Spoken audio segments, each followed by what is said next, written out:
Hey everyone, and welcome to our planning board meeting, our Zoom planning board meeting for February 2nd, 6 p.m. The first item on the agenda is the continued public hearing, site plan review, stormwater permit for Northern Bank Development. We have, Maren, we have the proponents from Northern Bank are waiting in the wings, I hope. Yes. Do you want me to promote Mark Vaughn? Sure. What do you want to promote him to? Panelist. Okay. What about, is town council here as well? I'm not seeing. Yeah, I don't know. I'm going to take the opportunity to lead the meeting for this part of the hearing, and I'll be back. 20 minutes. Yeah. All right. Thank you, Jeff. Sure. See you in 20.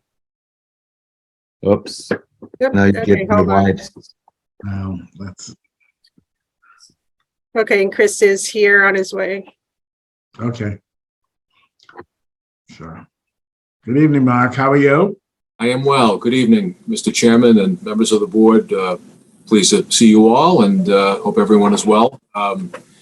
I did not have much of a presentation tonight, Mr. Chairman. I know that at your last meeting, we had an opportunity to get into some detail about, the plans. And obviously this is, I forget what number meeting this is for us before you, but obviously you've had an opportunity to review the plans, and I think everyone is familiar with the project. So I'm not going to give a diatribe about what the project is. I think that at the last meeting, my recollection was that the board was comfortable to close and move on with a decision. I think the only thing that you were waiting on was the final kind of peer review back check, if you would, from Green International on the site civil and related matters. I know that UTEAL was present at the prior meeting and had an opportunity to weigh in their review. But so since the date of the last meeting, I'm forgetting when it was, early January, I know that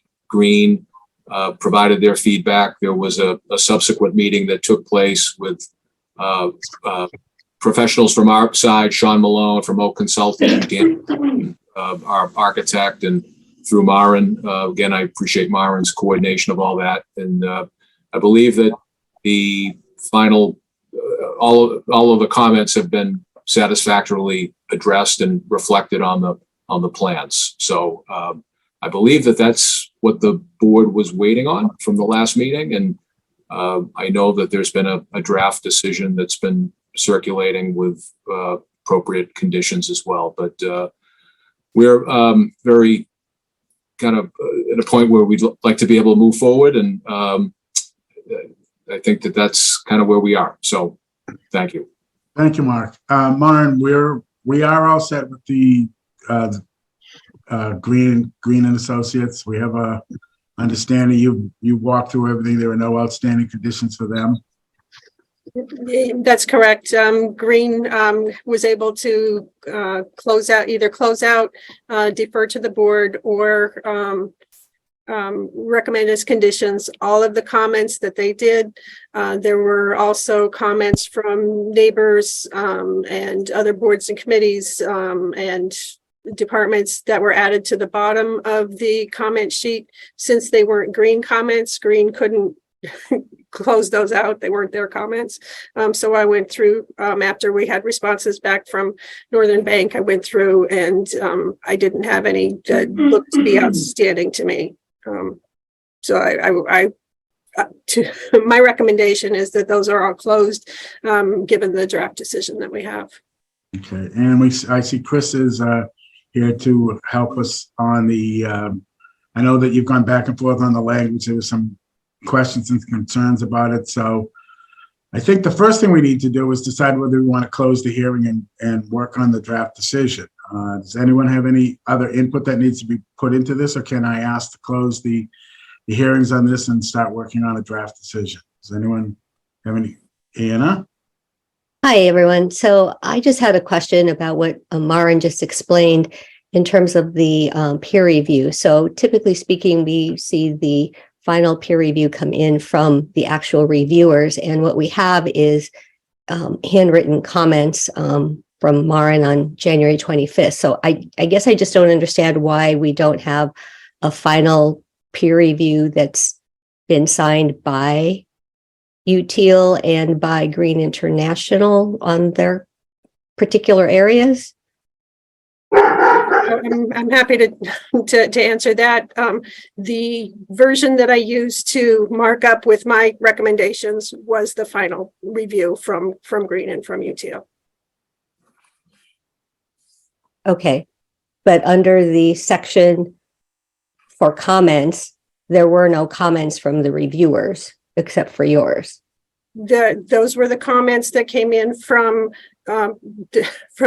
anybody other than Green and UTL. So Green and UTL had no comments. They were satisfied with everything, and the stuff on the border was comments from somebody else. Is that Correct? So it says applicant's response and then confirmed by. So it's the confirmed by that typically we see the peer reviewers' comments in there as, you know, satisfied or confirmed. So that's why I was asking why Green International didn't mark all of those. Well, Green International was not.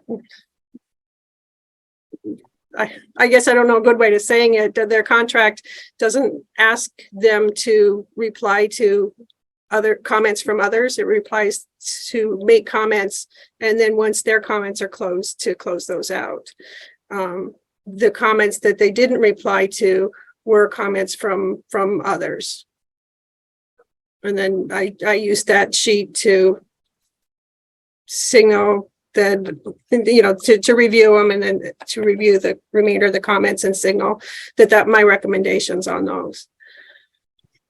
Okay, well, I asked because it just seems highly irregular that I think in the 5 years I've been on the planning board, I don't think I've ever seen a peer review that's been accepted by the planning board that hasn't had Green's comments on there as the final accepted version. So that's why I'm raising that as a question as to why this was done this way. Yeah, I think I understand. I had asked Green to add those additional comments to their checklist so they wouldn't get lost. So ease the board's review. Okay. So, You know, I guess the only way I can answer that is in the past, if somebody made a comment that was not something that Green could respond to, it's really up to us. It would be in the list, but it wouldn't be acted on Green. Is that what you're trying to tell us, Maren? It had nothing to do with Green's review of the site, the drainage, the parking, the egress, things like that. It was from a neighbor or a resident or something else like that Green doesn't normally respond back to, and that's why they're left the way they are. Is that correct? Yes, that's correct. Thank you. And that's not, we have done that in the past. If it's not being paid for by Green and it's not their area of expertise, we don't have Green comment on it. So that's what I'm assuming we're talking about. Okay. All right. Well, no, let me ask, is there a version of that document from Green and UTIL that shows all of the comments being answered and responded to and cleared? Yes. Okay. Yes, that's the version that I followed up with and added my comments to it. Okay. Is that normally distributed to the members of the board? That's yes, and I distributed it by posting it to the project page. Okay. So the peer review that's listed right now, it says comments added Maren to Hill 125-23, and it lists all 148 comments with Maren's check marks and comments on here, but there's nothing in here.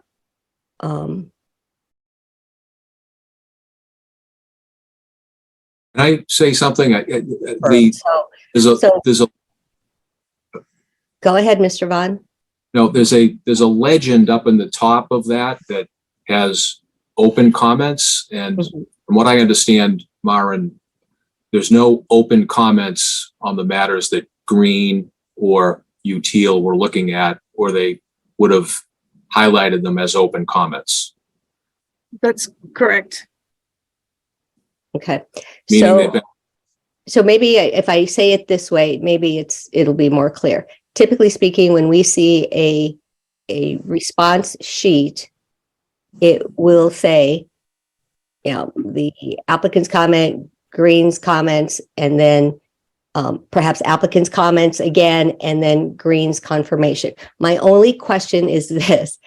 This one says confirmed by, and it's Marin's signature confirming the comments, not Green. So does that make sense? I So don't think think Lauren is confirming it. I think if you look at the Well, comments Her that initials are in here.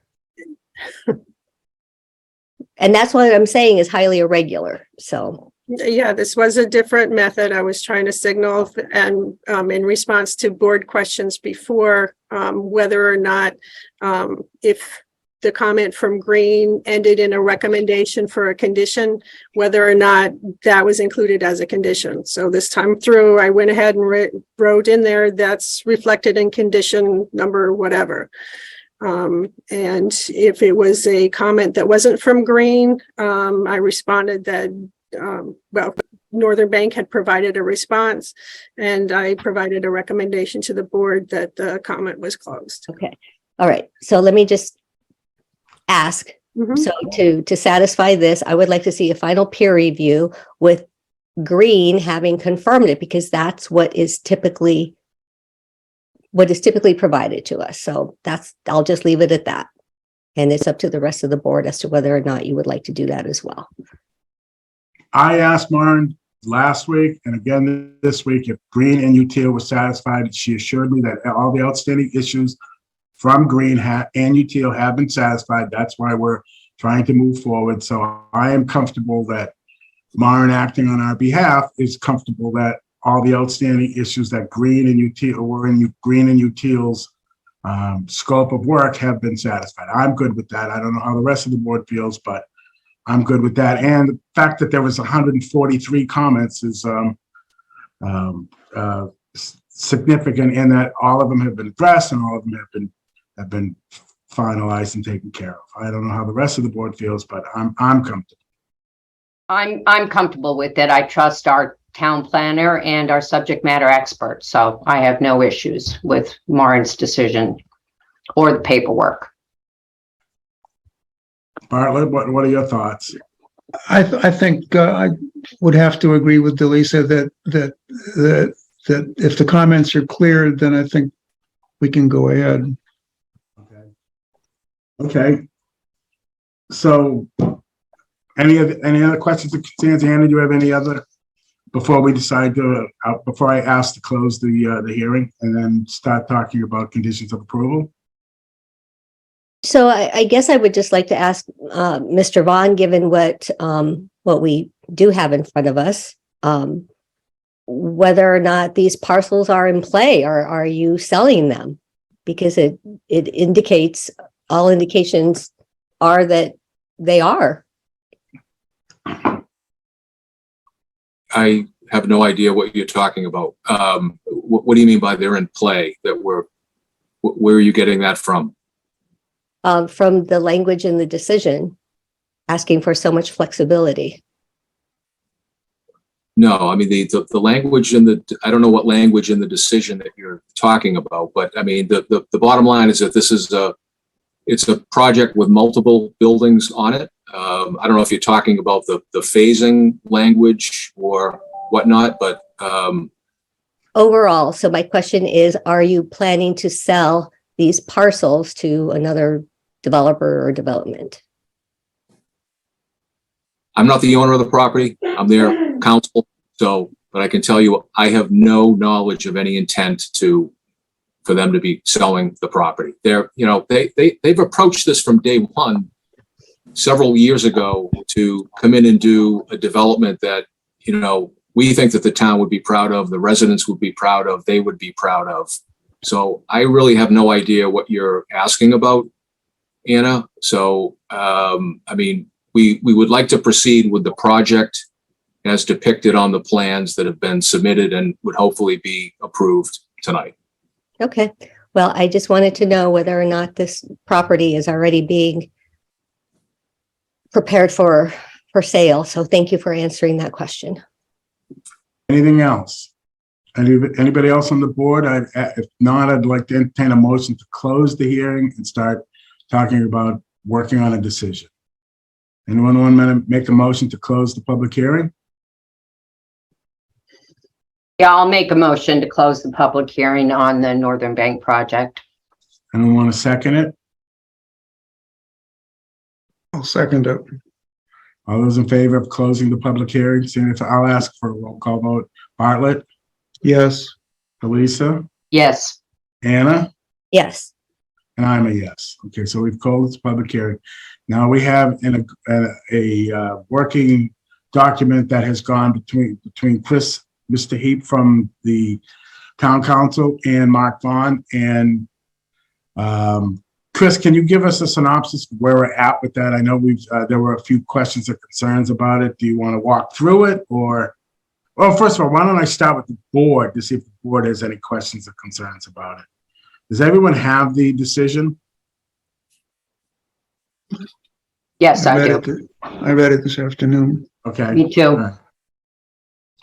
Okay. I don't personally have any questions or concerns about it. Bartlett, do you have any questions or concerns about it? No, Delisa? No, I do not. Anna? I do have several questions. Okay, so your questions were sent to Chris, for Chris to work on them. So in an effort to kind of cut to the chase, can I ask Chris to talk about how Chris and Mr. Vaughn worked on the concerns that you had, Anna, or most of the concerns, I believe? You want to do it that way, or do you want to voice your concerns? I would actually like to voice my concerns because I took a look at the revised document and I still have questions. Okay. Go ahead. Okay, so starting on page 2 of the decision, I believe that the renderings that we're speaking about as being the latest renderings are dated on January 3rd, not January 5th. So if that can just be confirmed, please. Yep, the latest renderings would have been from January 23rd, the last revised version. The latest renderings are from January 23rd? Because the board hasn't seen those. Okay, the architectural information was from January 2nd. The site plan, last revised site plan was January 23rd. Okay, so because that says elevations, sections, floor plans, rendering. I thought these were renderings, and so this is what I'm looking at. Yeah, I think if I could, Myron, I think Anna might be right that the renderings last revision date may be January 3rd, and the civil and landscaping plans are January 23rd. Okay, thank you. I'm happy to make that correction. And then on, That was my fault. I apologize. that's okay. And then on page 4, there's a bunch of dates that need to be added in there. And the one on number 12 for the peer review response, I think, given the notations that were made by Marin, that date should be January 25th.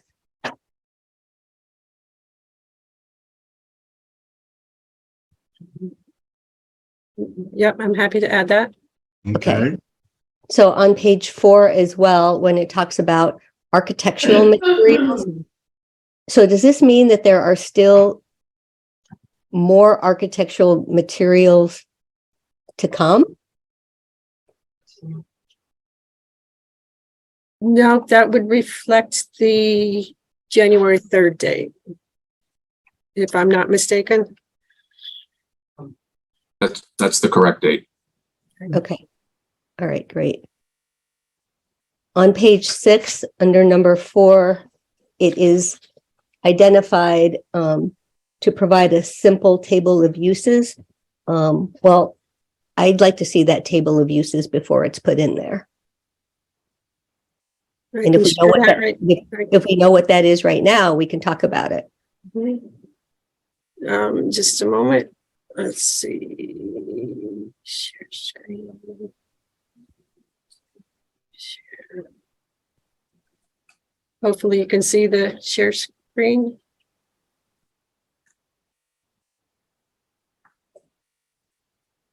So we've got the 5 different buildings, the uses that were shown on the site plan and discussed at the hearing, and the gross floor area for each of those buildings. Great. Thank you so much. So that's what's going to go into the decision.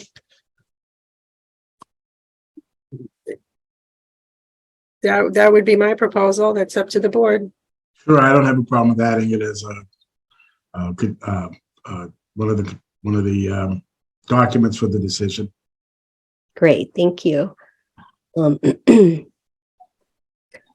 7, number 1, same thing. The date needs to be January 3rd.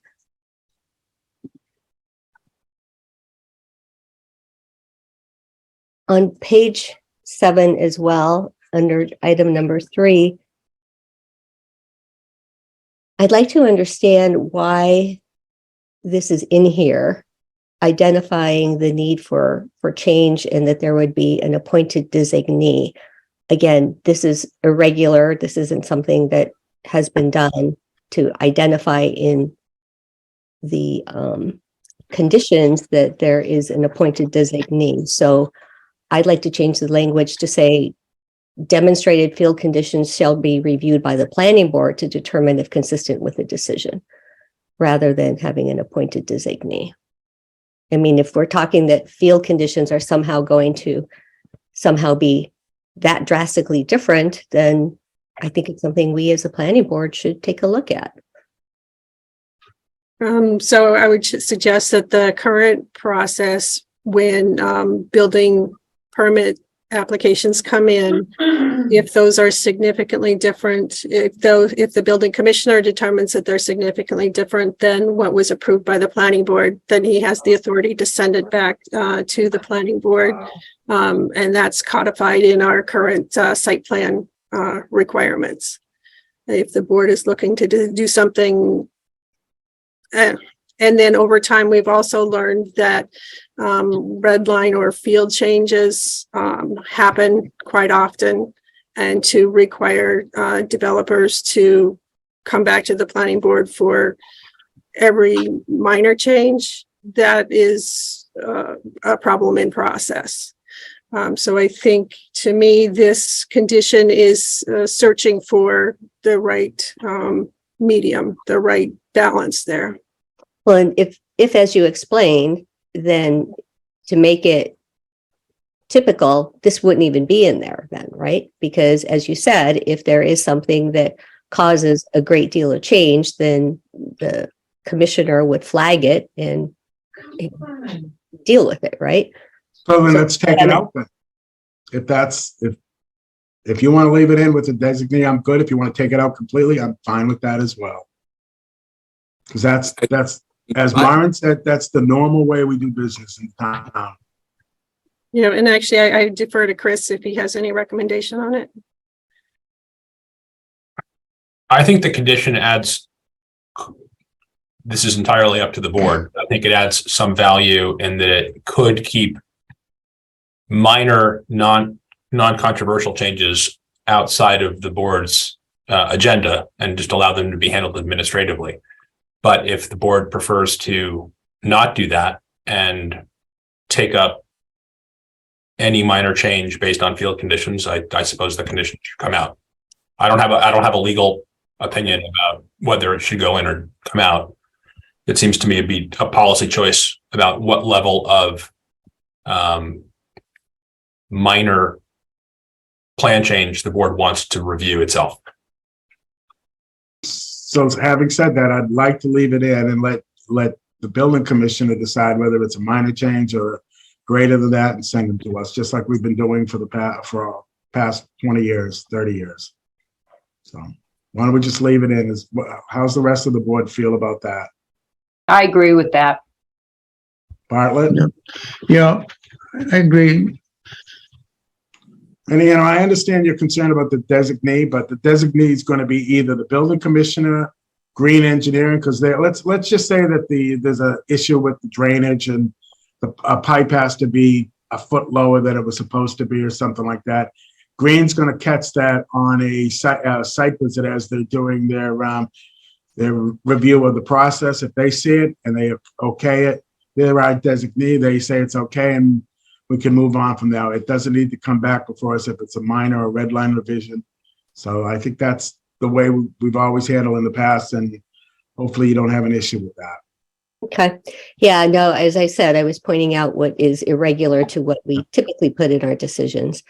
So under number 10 on page 8, when it talks about the construction plan. So there's language at the bottom about the applicant issuing an advisory. And so I think we want some stronger language. And in fact, I would like to see more in here about what the construction plan includes, so that it is very clear as to where these construction vehicles will be parked, rather than saying, oh, we'll advise people not to park there. No, tell us right now as the public, where are you going to put the vehicles that belong to the construction workers? What are the time limits on the construction and noise? And what is the impact on the children's bus stop? So I think that those are all very reasonable things. And I think that those conditions should be put in here.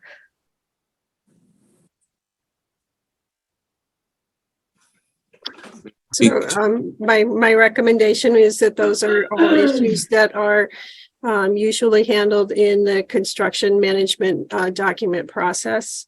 I have heard the concerns, and I don't want to speak for Mr. Vaughn, but during our discussions, it's become clear to me that they've heard the neighbors' concerns as well. Well, that's fine. So here's something from what we are trained to do. This is from the Citizen Planner Collaborative, and it talks about decisions. And it says, consequently, almost all, if not all, complete site plan applications should be approved subject to conditions. These conditions may include, but are not limited to, time limits and construction on noise. So, you know, we go through our training, and this is what we're told. And so I've been asking for it. Neighbors have been asking for it, and it's met with resistance. And I ask, you know, why can't we put something in here that outlines what the plan is for time limits, for vehicle parking? I think don't we have a bylaw in town now that construction can only go on between 8 and 5 o'clock, and that everything has to be quiet after 5. And as far as they have to contain all their equipment and their storage and everything on site, make sure that there's not a hazard to local traffic or anything else like that. I think I understand the disjoint. The planning board has always relied on for example, for construction time and construction noise, has relied on the existing noise bylaw, which controls the hours of operation and for things including construction. As far as parking goes, I'll disagree with you, Mark. I don't believe that there are town bylaws that cover that. Well, I didn't say there was. Oh, okay. I'm just saying that the normal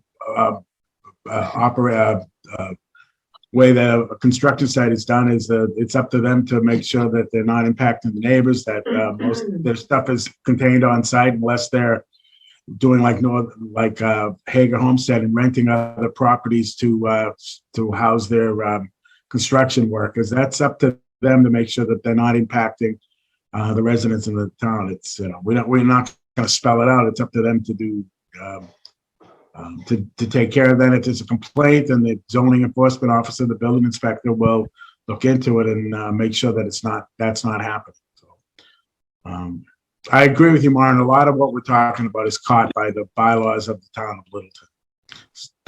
Hours of operation, noise, all of that stuff is already We don't have to put it in here because it's already our bylaws. Dust, all of that stuff is all taken care of. Nuisances. So, Well, so the neighbors, oh, I'm sorry, Bartlett, go ahead.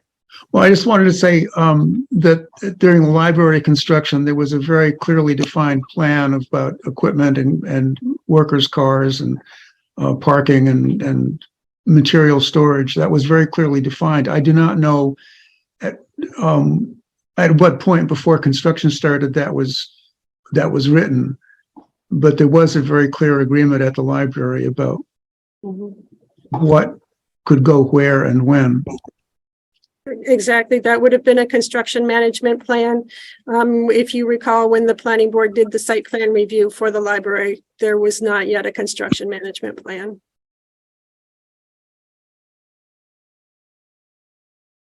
So it seems that the issue that remains is around parking, and I think that an advisory issued by the applicant is not sufficient. I think it needs to be stronger than that. So language pertaining to the vehicles have to remain on site or through another location would be appropriate. I don't have a problem with adding that to this decision. I think that's, Mr. Vaughn, I think you probably realize that that's what's going to be done anyway. Do you have a problem with adding that construction equipment will be either on site or from locations secured for this project? Is that an issue for you? Yeah, I gotta be honest. I mean, everything we're talking about is in that paragraph. I mean, I'm not sure why. I mean, if you want to change it, that it's not an advisory, that, you know, will instruct all project contractors that the parking of construction vehicles on Robinson is prohibited. I mean, Sure. change Just, that. I mean, that's fine. So Okay. I'm comfortable with the word advisory, but we'll notify them. But you're still not telling people where the vehicles are going to be. Respectfully, through you, Mr. Chairman, Anna, we don't have a construction management plan yet in terms of which buildings being demolished first, you know, where construction vehicles would park. I mean, we have a site where all of the buildings are vacant, but for the existing bank branch. I'm very comfortable that there's going to be ample space available for construction vehicles to park without parking on Great Road or Robinson Road.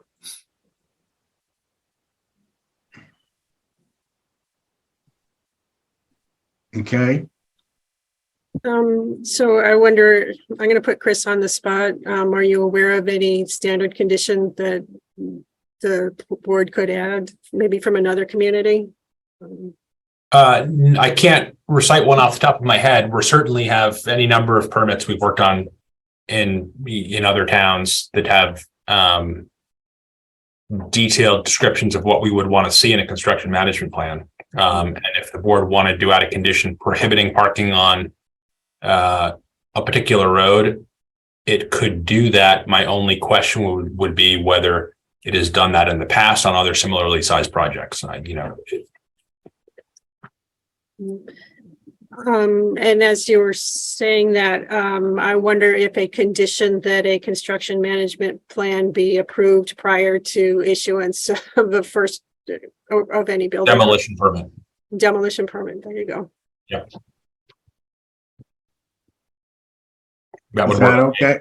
That's good. Thank you. Yeah, Okay. that would- All right, next. Few more.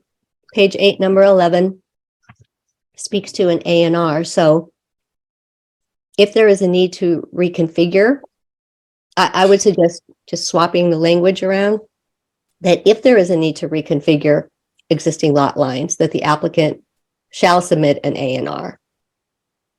Because this says prior to the issuance, the applicant may submit an A&R. So that language makes me think that the applicant doesn't have to submit an A&R. And we've gone back and forth on this whole notion of, you know, applicants bring A&Rs to us. But in this case, can we actually require them to bring an A&R if they're going to reconfigure lot lines? I would think on that, they either need to submit an A&R plan under the subdivision control law, or they do not. And I don't know that I can think of a scenario where they would not off the top of my head. So remove the word may then? I think if applicable covers it. If they have to submit an A&R, they have to submit an A&R. Well, the word may just makes it vague, that's all.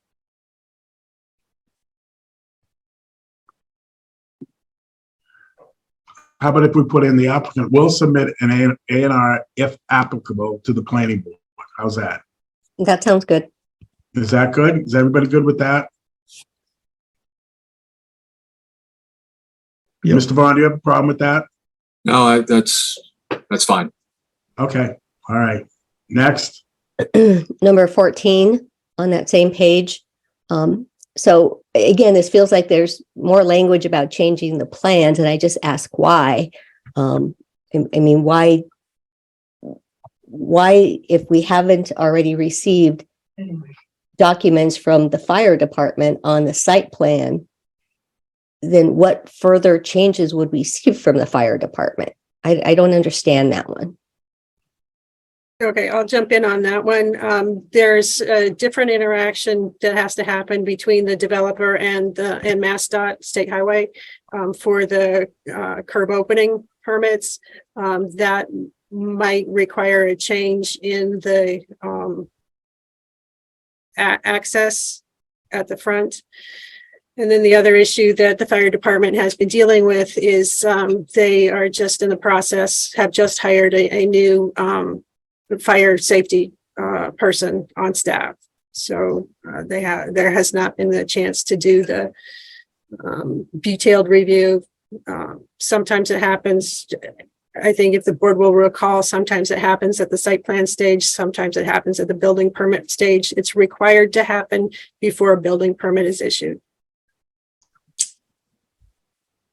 Okay. I think that typically the plans are already reviewed by the fire department, and we typically have some sort of confirmation of that. So does that mean that there could still be something coming down the road and then you'll take care of it administratively?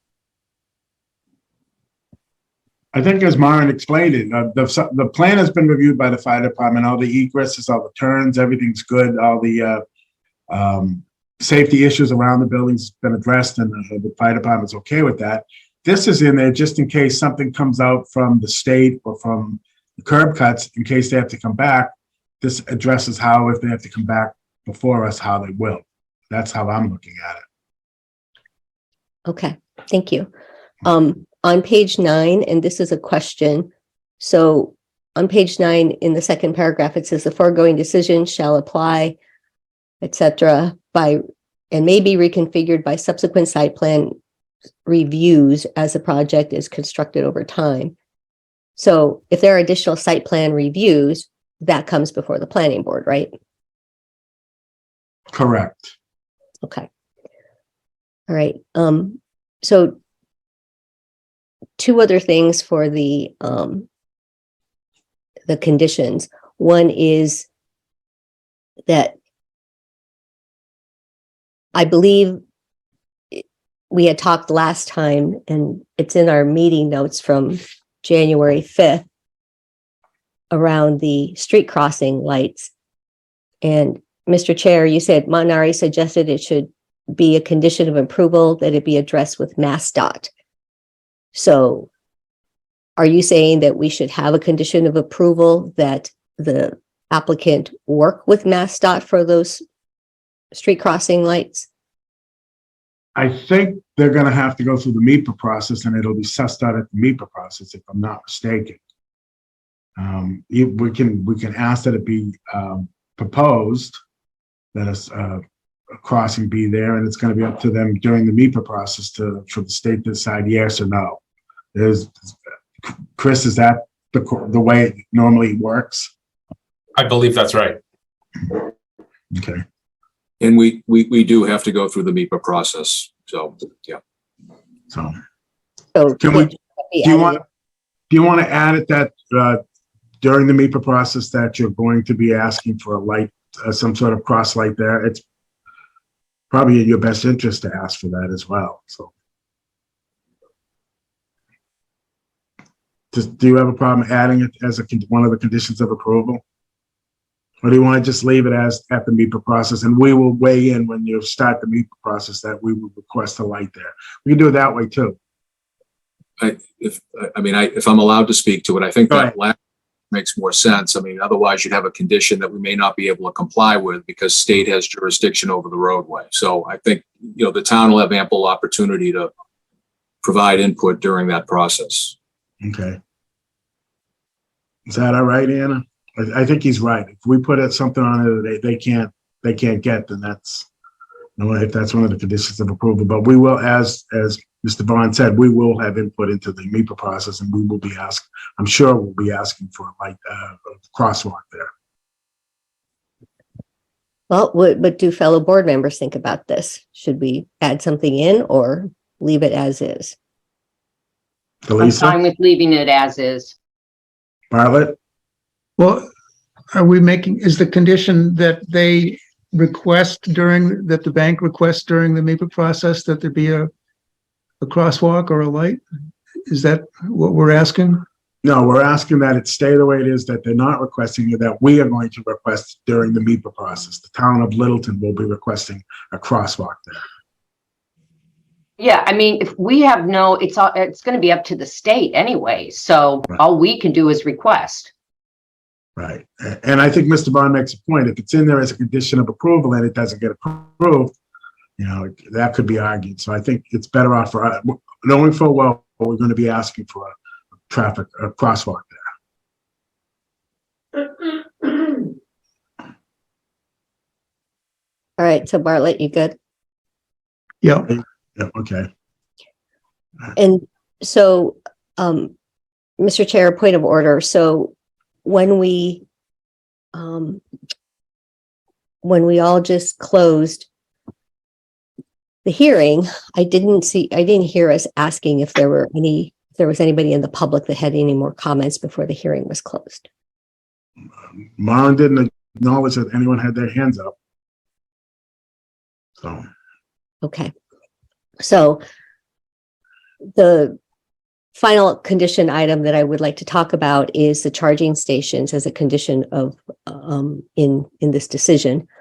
And that is, again, from our meeting notes of January 5th, when we were talking about the charging stations, it was requested to include them. And the meeting notes say the item will be included in the conditions of approval. Attorney Vaughn agreed. That is not in here.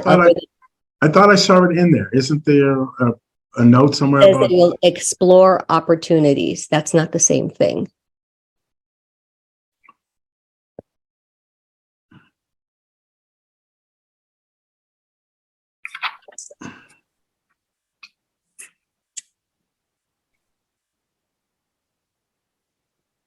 It's on page 8, item number 8.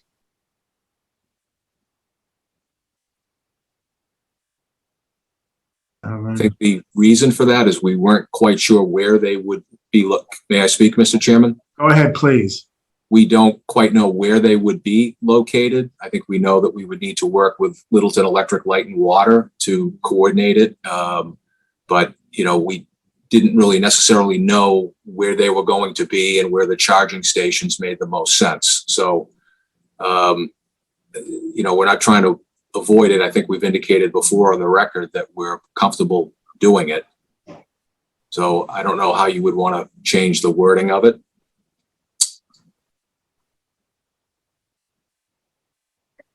To actually include charging stations.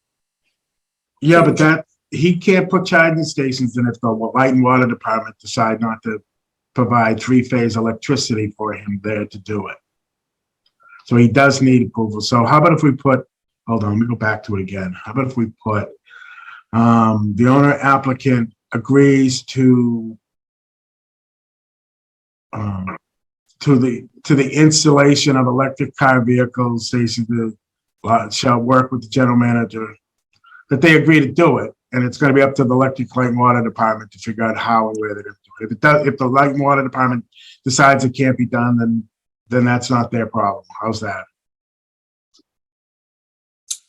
That's fine with us. I'm just saying, take out, explore the opportunities, agrees to the installation. If it doesn't happen, then it doesn't happen because of the light and water department. Does that work for everybody?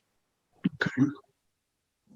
Is that good? Takes out the opportunity and it just makes it that they're going to. And if it doesn't happen, because like I said, there's a big deal to these with the transformers and the 3-phase, and I don't think we have 3-phase there, but that's going to be between them and I'm sure with the like we did up at the point. I mean, it was never an issue. They came before us. They wanted to put them in. They got put in. So I'm hopeful that that's going to happen here as well. But we'll take out the opportunity and make it more solid. Is that okay, Chris? Okay. That Anything works. else? Anything else, Anna? No, not for the decision. Thank you. Okay. So everybody's comfortable with the conditions of approval. Can we entertain a motion to vote this project? That would be you, Delisa, asking. Yes, I propose that we entertain a motion to vote on the Northern Bank project. Anyone want to second that? Bartlett? Or I'll Anna? second it. All those in favor of voting on this project signify by saying aye. Aye. I, Okay, all those in favor of the Northern Bank project with all the plans that we've referenced and the conditions of approval, I'm going to ask for a roll call vote for this. Delisa, yes, Bartlett, Bartlett, yes. Anna, Yes. and I'm a yes. Mr. Bond, thank you very much for all your tireless time you put in, and Chris, thank you for coming in at the 12th hour and making sure we're Anytime. on the straight and narrow. Anytime. Thank you all. This has been hard. This has been. Anna, Thank you all. Thank you all. Turn? Appreciate it. Myron, thank you for your attentiveness through the process and appreciate everyone's efforts. So thank you. thank you. Anna, did you have a hand up? for a Oh, I just question? have a general comment that I'd like the notes to reflect that I'm notifying the town planner and the clerk that I want to receive a copy of the decision that is submitted to the town clerk. Thank you. Okay. Great. Okay. I know we're running a little late. It's took this a long time, but thank you again, Mr. Bond. Thank you for your input. We have a 7. Can we do board business at the end? Can we jump to try to keep on? We're a little late as it is. Let's do board business at the end. Is that all right with everybody? I'll make sure everybody gets overtime. Okay. That's fine. All right, so let's jump to 7:30. We have a discussion, town meeting warrant articles. We're going to start with the King Street Common Zoning Expansion, finalized wording for setbacks from King Street. Avery is on her way in. So just a moment. Okay.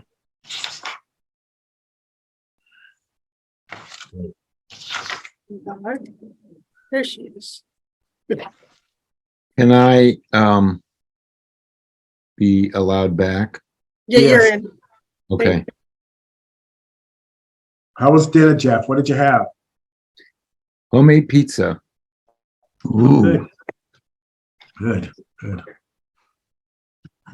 All right, are we ready? yep. Okay. So Mark, did you want me to start off or were you going to? No, you can. Okay, thank 'Cause you. I have no idea. So let's see, the planning board, recalling that on January 5th, I believe you had your public hearing on Article 9, which is the expansion of the King Street Common. After that, planning board voted to move that forward to town meeting, subject to final wording from town council.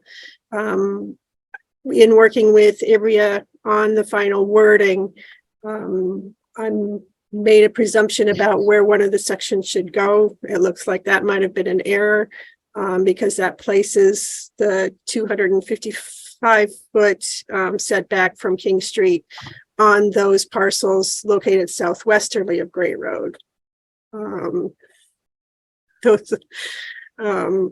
And that would bring the prior approval for 410 Great Road into non-conformance.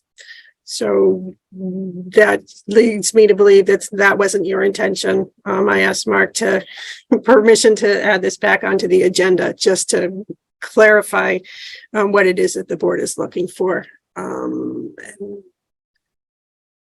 And oops, Rick is also here. Hang on. That's the other piece we're missing. Rick Freiberg is also here. Here, he's on his way in. Maren, can you share the most recent graphic? Yes, I will. Just give me a moment to get there.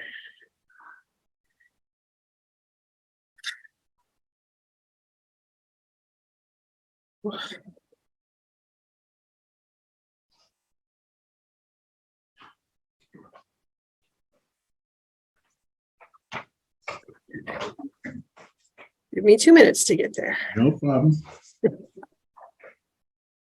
I have it here, Maren, if you want. I could pull it up. You go. That would be awesome. Yeah.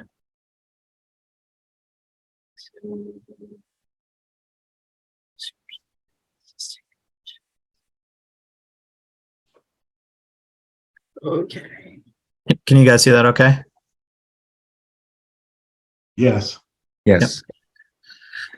So this is the existing conditions graphic that we put together, just so you could kind of more clearly see how the different setbacks that are proposed in the new version of the proposed bylaw lay out on the parcels as they exist today. So sort of building off what we talked off last time we met, really clarifying the difference between Great Road and what the setback should be from Great Road.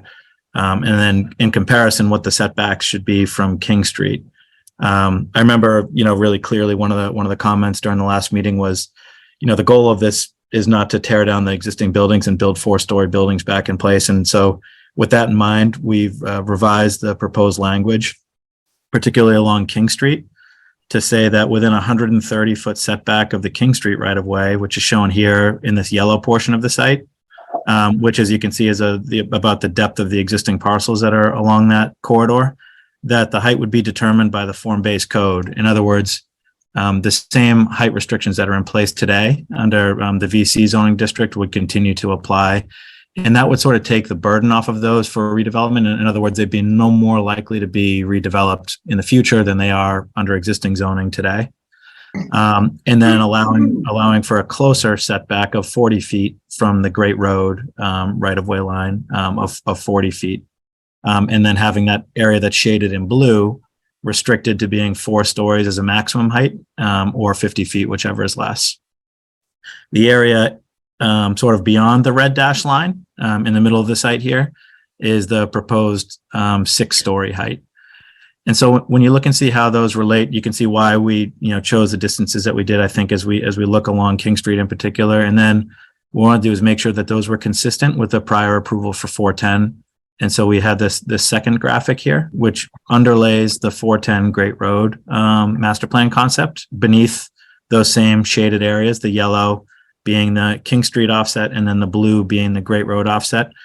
And what you can see is that, zooming in on Great Road here, the 4-story portion of the building lies within the zoning of the 4-story height restriction. And then beyond the red dash line, in other words, more than 40 feet away from Great Road, is where the building is permitted to increase in height. And then likewise, on the King Street side, you can see that this new restriction, I think, protects, and makes it more likely that these parcels will be preserved while not making anything inconsistent with the prior approvals of the 410. You can see that this restriction of height doesn't impact the proposed buildings as part of that 410 master plan approval. I think that was sort of the major change since we talked last time. Okay, does the board have any questions or concerns? Is this going to be done as a handout at town meeting? Is that how we're doing this, Maren? Yeah, that's what would be needed to make a change at this point. Okay. I have a question. Would the Conant building, which is the building on the corner, meet that zoning that from the that we're talking about putting in, or is that taller than than that 2.5 stories that were allowed in that front. Yeah, I think that building as it exists today would be consistent with the height requirements of the form-based code. Yeah, I don't think it's taller than 2.5 stories and 35 feet. I agree. It's really more 2 stories. Yeah, I mean, 1.5 or 2. in its actual use, it's more of a 2-story building.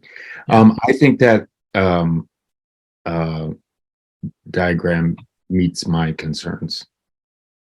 And it is consistent with what we approved for the original parcel.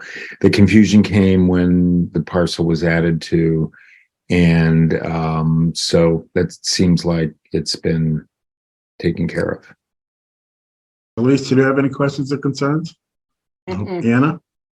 So I agree. Thank you very much, Rick, for providing the graphics. It makes it a lot easier to understand what we're trying to do. From a language perspective, I don't know if it would be, or I would like for it to be even more crystal clear. So for example, that the King Street side is 130 feet, and where in the bylaw can that be put in? So that would be an additive. And then second of all, I know that even Rick, just now when you spoke about it, you said, that would be the form-based code.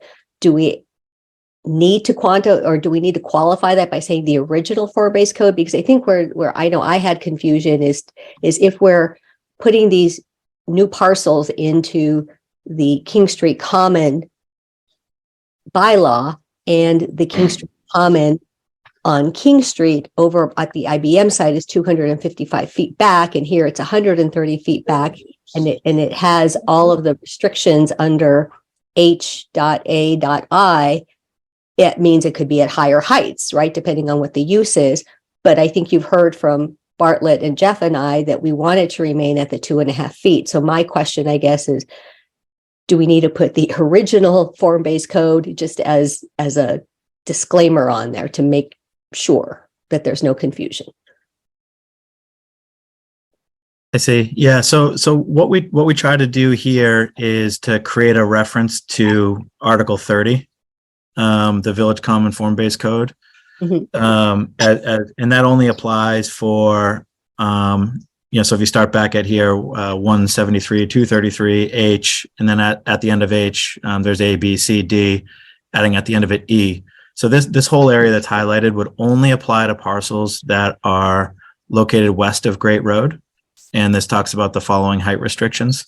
So this isolates it so that, like, for example, the Chinese restaurant site, Yangtze River, would not be subject to these height restrictions that are here. They would be subject to the height restrictions of the King Street Common original district, which would be 255 feet from King Street, acknowledging that on the east side of Great Road, or on the west side of Great Road, excuse me, that the parcel depths are not quite as deep. And so all this height discussion here really only applies west of Great Road. And then we've broken it out into being west of Great Road along Great Road, and then west, which is 1 and 2, and then west of Great Road along King Street. And what we did was we said, so for buildings or portions thereof within 130 feet of King Street shall have a maximum height determined by Article 30, the Village Common and Form-Based Code.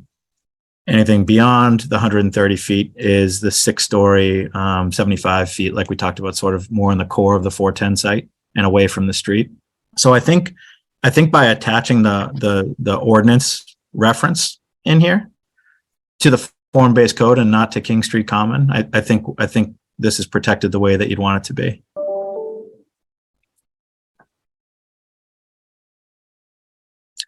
We could more clearly say that, the maximum height is 2.5 stories and 35 feet.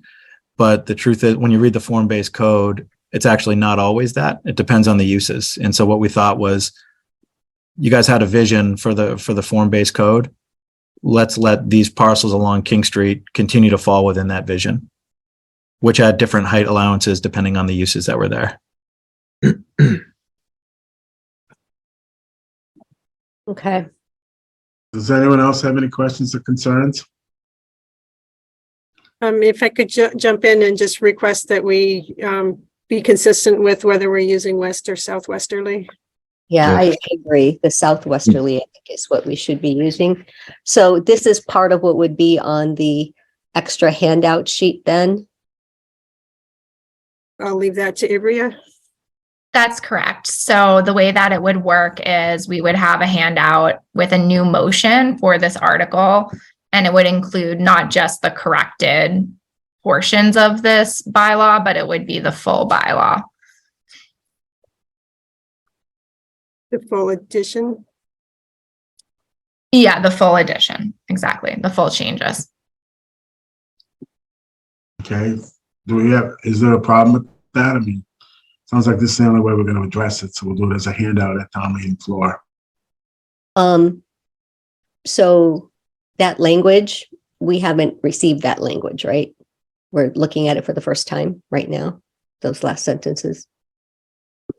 Right. I think the intent of this meeting was to confirm our understanding, and then Marin and I can take the language, put it into a new motion, and circulate it to the board. Okay, yeah, because that's 13 days away. Okay. All right, Okay. and will we then approve it or review and approve it next week on the 9th? Is that good? Yeah, we can do that. We have that meeting. We can do it right at the very end. Okay, Okay. that seems very workable. Anything else, or can we move on to the second one? Article 10. Hang on just a second. Okay, so you will take care of the Southwest. Okay, great. No, I'm good. Thank you. Okay, thanks. All right, so the second one is Article 10, number B is Article 10, firearms zoning bylaw. Yeah, there were no recommended changes as far as I understand. Okay, so we're all still good for the town meeting. And Jeff, you're gonna handle that at town meeting? You're muted. I did an LCTV spot. Oh, good. I don't know. I mean, I'm not going to watch it, but if anyone else wants to. Great. Okay. Anybody else? Any other questions? Questions or concerns?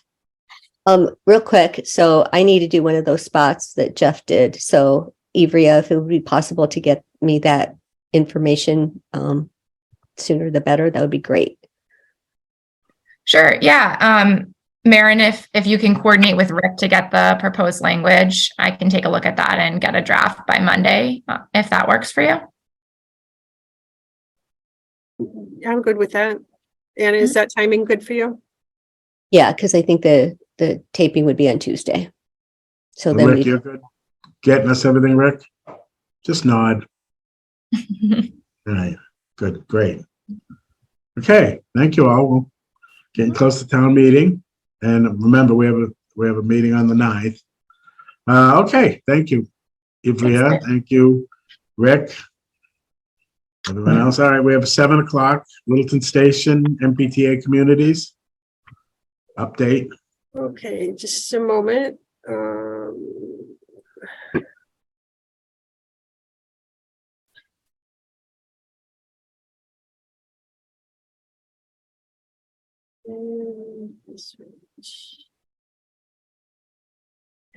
Okay, so we have Eric and Chris from RKG available for, not just available, but presenting at tonight's meeting. When you push the schedule forward for the Littleton Station Village MBTA Communities work, the update to the board landed on this meeting, and they're prepared to do that. Great. Who wants to start? Okay, go ahead, Eric. Thanks, Mr. Chair. Hi, Board. Eric Halverson with RKG Associates. I'm also joined by Chris Hurlick. One of my staff members has been working with us on this. Emily regrettably had a conflict tonight, so I'm going to try to fill her shoes and give the presentation. Let me just share my screen.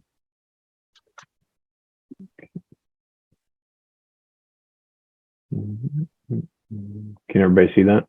Yes. Okay, great. Trying to figure out how to get you back on here. Guess I can't. Okay. So tonight, I wanted to give a presentation, which is essentially to really share the compliance modeling work that we talked about a couple weeks ago, and to share the results of that. And once I've shared the results of the compliance model, I also have some questions for the board, some of which are just sort of thought questions, but some might be helpful, you know, if you want to discuss with us or amongst yourselves. So some of the presentation slides here in the beginning are kind of a repeat of what we did when we were in person. So I'll kind of go pretty quickly through these and try to stick to the analysis portion. But so tonight, just to quickly introduce and review the process that we went through, review the King Street Common draft and the Littleton Station districts and the zoning that we tested. I'll share with you the results of the compliance model for each of the districts, and then we'll have this sort of discussion around options. So just a quick recap and overview, particularly for those who might be watching at home.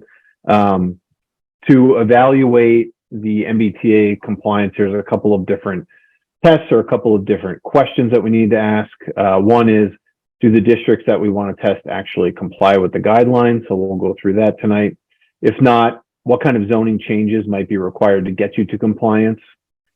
Which changes would the community actually support? So obviously alongside the planning board discussions, we have the community meetings, and then the draft zoning that will get you to compliance or approval at town meeting. For compliance, as we went through last time, you have to have at least one district of reasonable size, and for Littleton, that's 50 acres. Minimum gross density across your district of 15 units an acre. In the case of Littleton, with a commuter rail station and being a commuter rail community, one of those districts has to be located within the half-mile radius of the station. You have to have a certain amount of land area and a certain number of units within that half mile, and we'll talk about that. And then the regulations also say you have to allow multifamily as of right, and then you can't have any age restrictions, and you also can't have restrictions on housing that would be suitable for families. So those are kind of the metrics that we use to test in the model. So for Littleton, I'll just go over the table since there's a lot of stuff on the slide.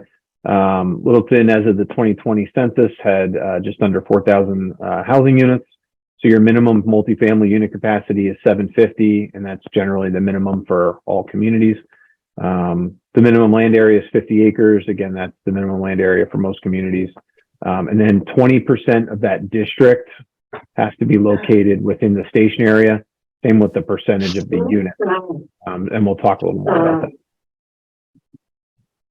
that. Just in terms of schedule, to give you an update on where we are, we're over here sort of in task 2 with the initial analysis, the planning board meeting on February 2nd. We're gearing up, have been working closely with Marin for the virtual online public meeting number 1 on the evening of February 9th. It will largely be this presentation for the most part, but it will also include toward the end a virtual visual preference survey and a poll that Emily is working on putting together. After that, we'll have the next public meeting on March 8th, first review for staff March 15th, second review for the warrant March 21st, and then coming back to the planning board April 6th, planning board hearing on the 20th as we prepare for town meeting. So as we talked about, I think at length when we were in person, we obviously don't want to start from scratch. There's been so much good work that's happened both in the station area as well as up at King Street, more of which we just heard about tonight.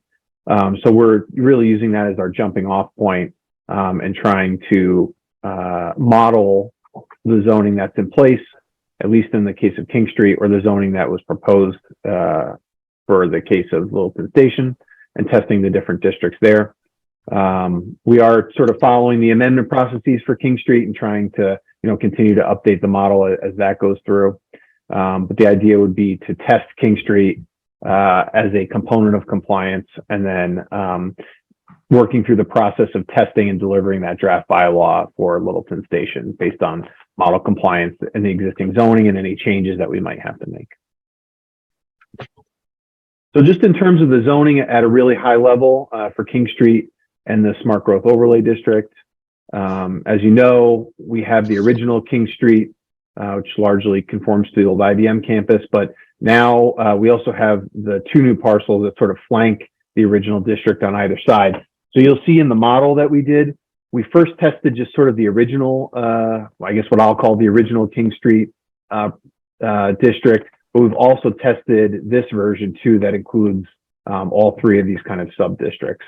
And then for Littleton Station area, we're testing three separate districts within the half mile. And we have a map later on that shows the location of all three of those districts. So just in terms of the zoning, the model runs off of zoning parameters that are less specific and onerous than what's actually in the bylaw. The model really runs off of sort of a handful of zoning metrics, some of which are shown on the screen just for reference here. So for King Street Common, in the model, the key components that we wanted to make sure were in there were the minimum lot size. In Littleton Station, at least as it's written, there isn't one, but in King Street, it's 15,000 square feet. There's a building coverage metric in the model. So for King Street, that's 50%. Littleton Station, there wasn't one. For height, we end up modeling the sort of minimum requirement because that's the minimum of what someone like technically legally could do. So in our model, we have to model 4 stories, not 6 stories, just because under kind of a hype. I know you have a proposal obviously on the table, but in the modeling world and what DHCD cares about, there isn't any proposal. It's a blank slate. So we have to model kind of the most conservative zoning scenario. So we use the 4 stories. We also use the 4 stories over in the Littleton Station Village. For parking spaces per dwelling unit, we're using 1.25 for King Street, 1.5 for the station area.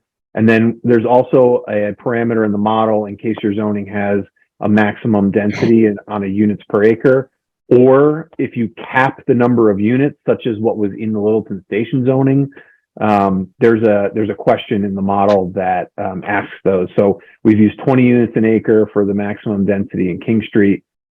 And then for the Littleton Station area, we've chosen to take the 12 units an acre, which is kind of the middle value. And we've applied the 12 units an acre to all 3 of the districts, and we can look at that, and I'll sort of show you why we decided to do that as well. So these are kind of some of the really key metrics that go into the model so that we can conduct essentially a build out on a parcel by parcel basis within each of your districts. And then just really quickly, we wanted to point out, Emily did do a little bit more review of the bylaw just to check if there was a definition for multifamily and dwelling and what it said, making sure that it didn't limit anything in terms of the size of the units or that they had to be age restricted or anything like that. There wasn't anything in there. And then she also looked at the King Street Common and the Littleton Station Village a little more closely to make sure that multifamily as defined by the MBTA guidelines, which is 3 units or greater, is allowed as of right. And that is the case in both sides. The one thing we did want to point out, if I can direct your attention to the bottom right-hand side of the screen around affordability. In the Littleton Station Village zoning, at least as it existed for us, there was an affordability requirement. I think it's 25% of all the units, as well as the area median income being at or below 80% of AMI. As DHCD's MBTA guidelines are written today, both of those parameters, the 25% of the units and the 80% of AMI, or less than 80% of AMI, would violate the way the guidelines are written. The allowable threshold without having to do any more kind of proof of concept is 10% of the units at 80% or greater. You can change the percentage of units to as high as 20%, but you have to do what's called an economic feasibility analysis to essentially prove to DHCD that going above 10% of the units will not have a negative impact on development potential. DHCD is still working on those guidelines. They haven't come out yet, but I just wanted to flag that for you. It's not something we need to necessarily figure out today, but certainly as the zoning is getting drafted for the Station Village area, that's something we'll want to talk about and pay attention to.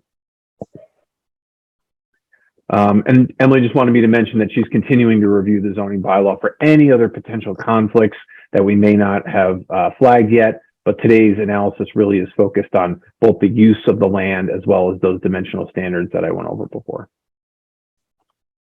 Okay, so now we'll talk about the compliance model and the analysis that we conducted.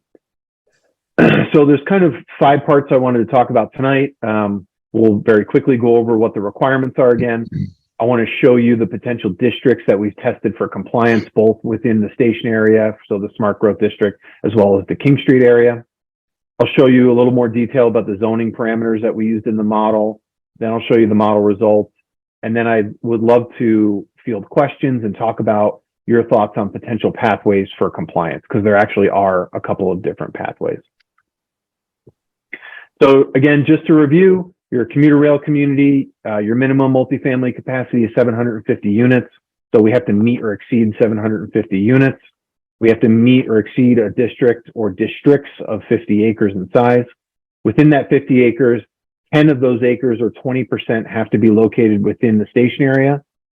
And within the 750 units, 150 units or 20% have to be located within that station area.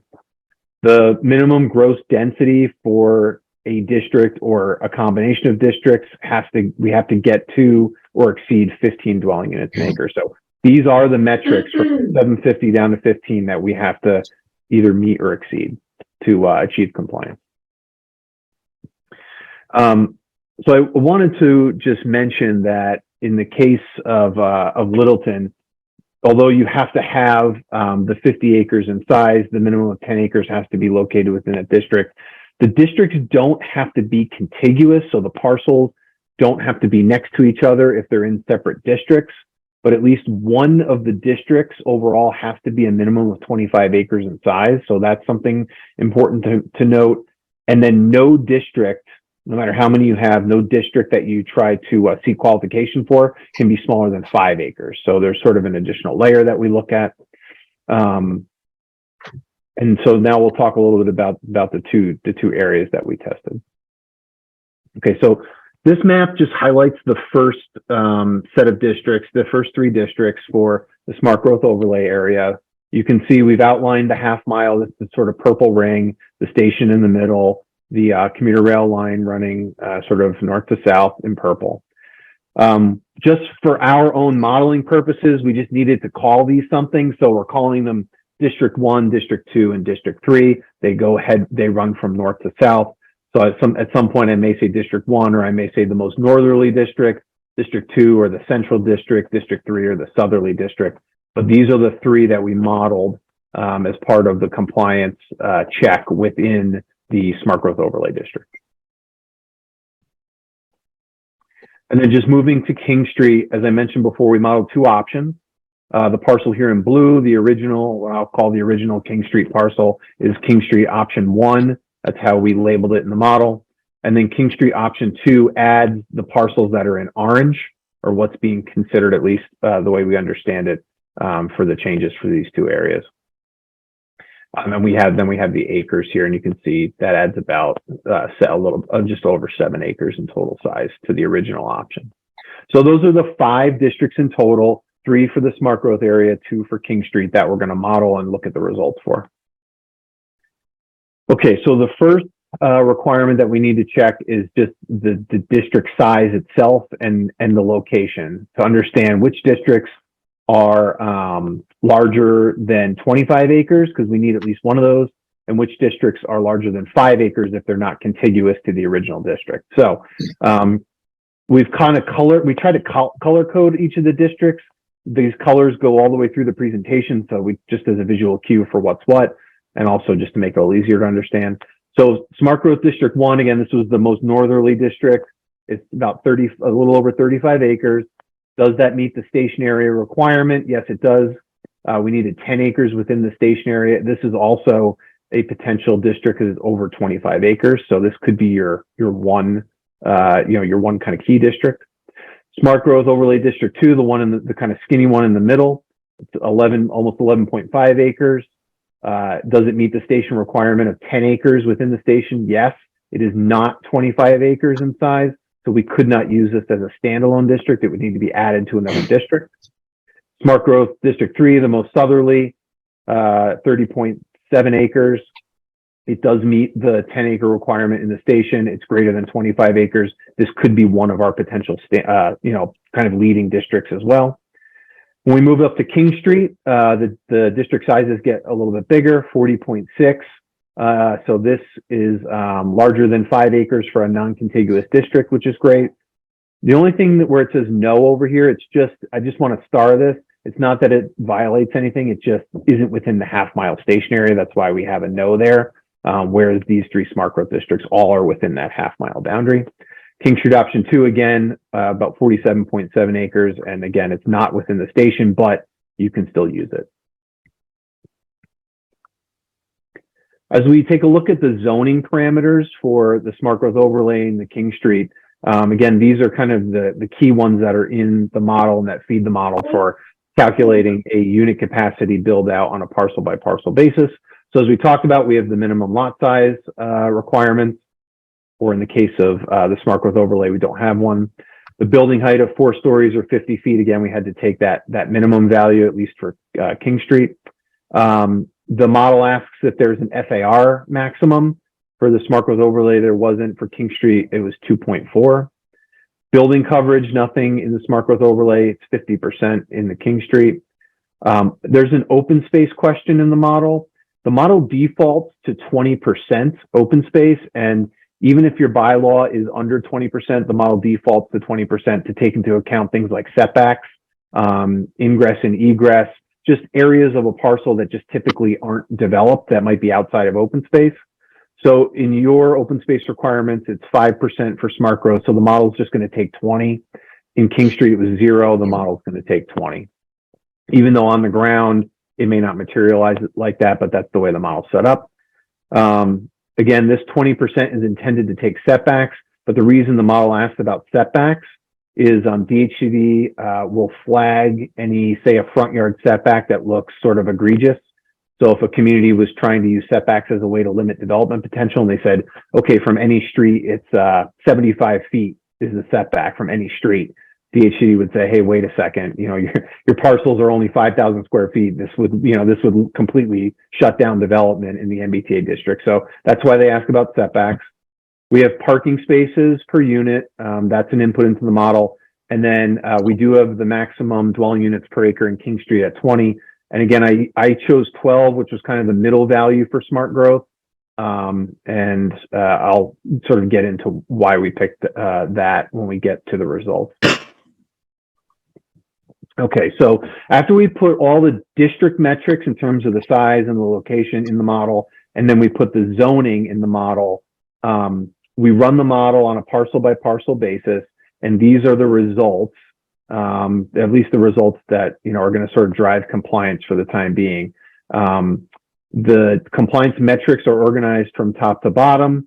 The Littleton's requirements are organized here in the second column, and then the results are organized by district as you work your way from left to right. So you can see what we talked about for district acreage. You need 50. None of these districts are currently 50 acres in size, particularly the ones that are around the commuter rail station. So your compliant solution is likely to require some combination of these districts, or if you wanted to make a single district larger in size. But if you wanted to stick with at least what we've mapped and modeled so far, we would need a combination of districts. The second test is the density denominator acreage. So what this is it takes the gross, I'll just use District 1. There's a gross district acreage of 35.3. So that's, if we took all the parcel sizes and added them together, it's 35.3 acres. The density denominator is a little lower, because this actually subtracts out what DHCD considers to be unbuildable land, which are things like water bodies and wetlands, and there's a couple of other factors in there. So we have to subtract those out, and that gets us to 33.7. You can see how it lessens at least District 3 and then the original King Street just by a little bit. There's actually not a lot of excluded land in these districts, which really is very beneficial to the unit capacity. Acreage within the transit area, we need 10 acres. So at least for the 3 districts here that are within the transit area, you're good to go. Okay, so now we talk about unit capacity. We have to get to 750. You can see within the station area, we don't hit 750 with any individual district. With King Street, we do. So there's a couple of different options that we'll talk about later in terms of how you could potentially mix and match districts to get to compliance.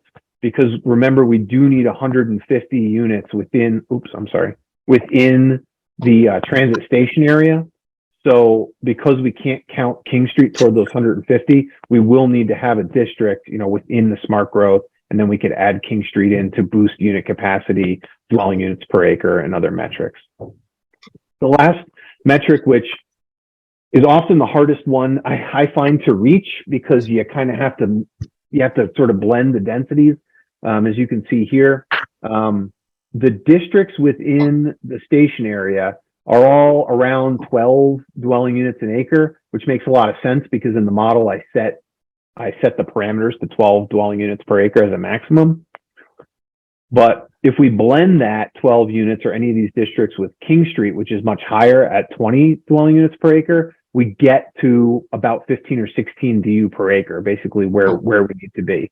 So King Street becomes, at least in Emily and I's opinion, a pretty integral piece to compliance for Littleton.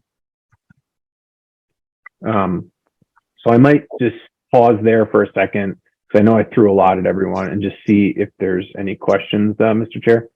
That would be great. Does the board have any questions or concerns? My basic question is, you're referring to the model, and this is a model that's been developed by DHCD that every town will be subject to?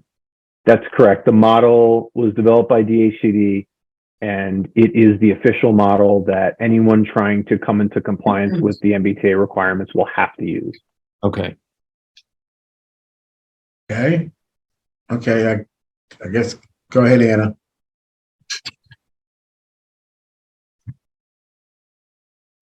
You're muted. Yeah. A couple times. Thank you so much for the presentation. So are you saying then that the state will allow King Street Common as one of the parcels in order to be compliant, or that is still to be determined? Yeah, it definitely should, because you're allowed to have districts that are completely separate from other districts, so long as they are a minimum of 5 acres in size, which in the case of King Street, they're 40 plus acres. So you would check the box there. The only requirement for Littleton, because you're a commuter rail station, you have to then meet the 20% of land area and 20% of units within the station area.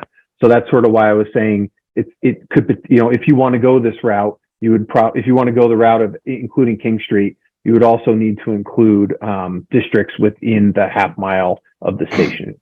So to put numbers on that, that's 10 acres and 150 units outside of King Street would have to be provided within a half mile of the train station.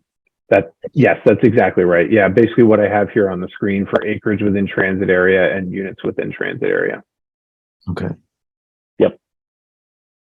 So my question then becomes, if we wanted to work toward the 150 units, our density on one of the train station districts might be lower than 12.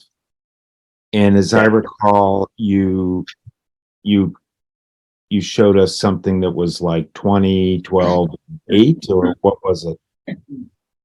Yeah, I believe Martin can correct me if I'm wrong, but in the original draft, or the draft that we received from the Smart Growth District, the most northerly district that we're currently modeling, which is District 1, it was broken up. That district was broken up into 3 sort of levels of development intensity. It was 8 dwelling units per acre, then 12, and then 20. And I think it got more intense as you moved more north on the parcel.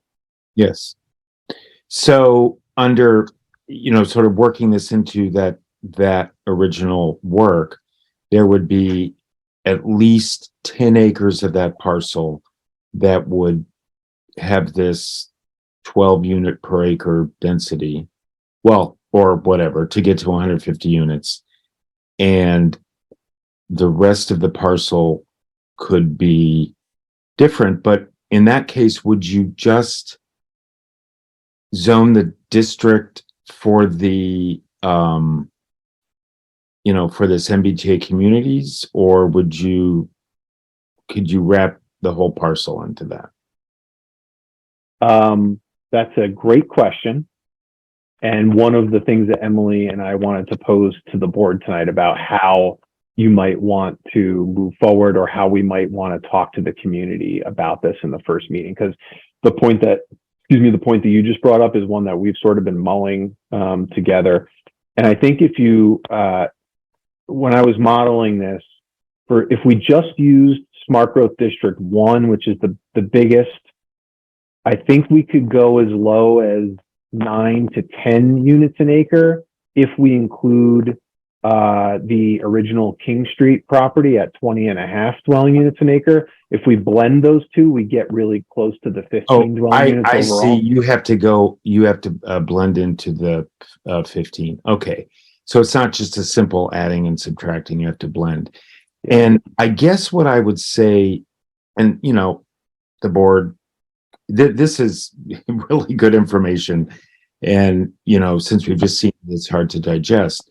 But the concern of the community is the overall number of units at that site because of traffic concerns, and to some degree because of the existing development patterns certainly aren't multifamily.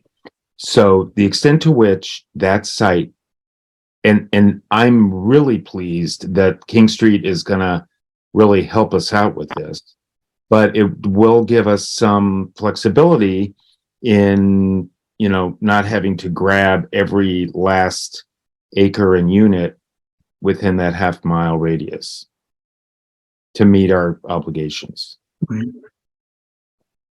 Yep.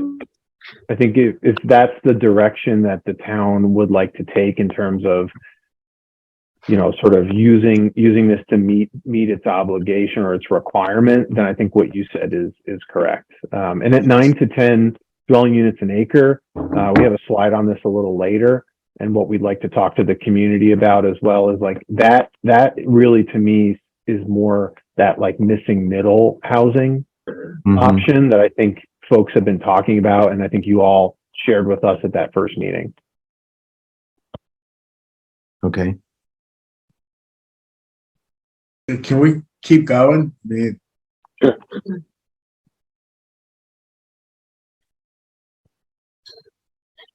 So just maybe a little repetitive than what we just talked about, so this might go faster. The first potential pathway for compliance is just thinking about including King Street.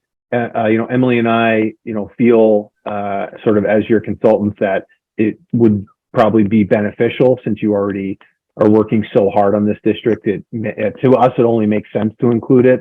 So that was kind of just our first point. Really, I think the town should really think about making sure this is included. The second piece is around just the potential pathways for compliance. So since we need that 20% of land area and 20% of units, we do need to pick, at least one of these districts. All of them would comply from an acreage standpoint or a size standpoint. District 1 and District 3 would comply from a unit capacity standpoint. The only one that doesn't comply with the unit capacity, because it's just short of 150 units, is District 2. It's currently coming in at 138 units. In order to get it above the 150, what you could do is take this 12 dwelling unit per acre maximum that's in the model now, change it to 15 dwelling units an acre, and that would boost this number up. And that would bring all three districts into compliance, at least with the unit and the acreage requirements for within your half-mile area. So that was just something that we wanted to mention, how District 2 doesn't necessarily work today, but I think with at least, I say an easy tweak, but at least an easy tweak in the zoning, not politically an easy tweak, but just an easy tweak in the zoning, you could get that number up. And then I think this is the last slide I have on my compliance. So again, this is just our districts and the numbers down here as a reminder. So just some questions that we had for you all to mull over, as you go forward, and I'm sure we'll talk again soon. One question we had is, what is the goal of the town? Is it to reach the minimum requirement of the guidelines, or is the goal to maximize housing opportunities? Because the answer to that question probably drives what you do with your districts. If it's just to meet the minimum, that's probably one strategy of combining districts. If it's to really maximize and encourage housing, that's probably another strategy. So just something to think about. The other question is, which King Street option should we include? From a modeling perspective, it honestly doesn't really matter. The original King Street gets you a tiny bit more density, but in the long run, I don't think it really matters. So it's whichever you probably want. The third question is, which of the smart growth districts to include? And the fourth question is, should we be considering potentially a mix of housing options within the smart growth district with sort of a range of densities, which is kind of what was originally envisioned, at least for District 1. As I mentioned before, I think we can get down to an average density of like 9 to 10 units an acre, at least for District 1 and 3. And that would still probably place us within compliance by including King Street.